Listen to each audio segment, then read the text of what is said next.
Is a quitclaim deed really as easy to transfer your properties as everyone makes it sound?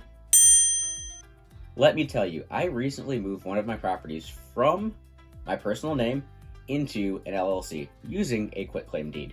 There are a lot of missing steps that YouTube videos just don't teach you. So let me go through it step by step so you really know what you need to do in this process.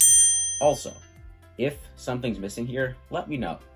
I'd jump on a call or email with you if you have any questions, because this is pretty fresh in my memory. Step number 1, you need to print out a quitclaim deed from your state.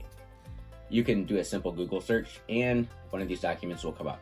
Step number 2, fill out all the information before bringing it to a notary. All the first paragraph, the parcel number, the property address, prior instrument reference number. If you do not have the paperwork with your limited warranty deed and reference number, you can go to the county recorder's office. They can print this out for you. Step number 3, bring that quitclaim deed to a notary. Your bank likely has a notary that will do this for you for free. In front of them, you will date, sign, and they will fill out the rest and put their stamp on it.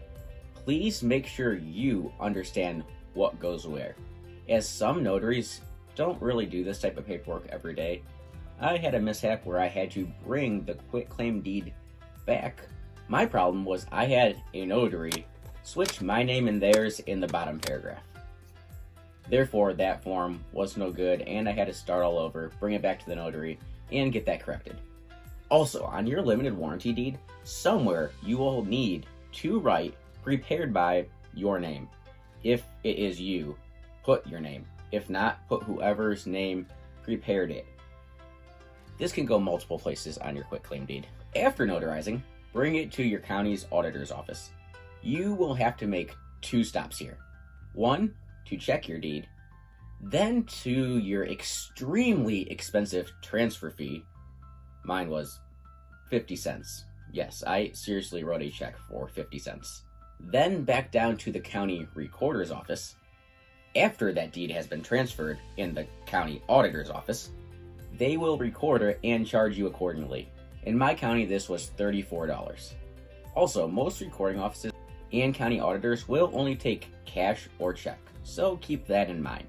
Every county's fees are different, so they may vary a little bit depending on where you live.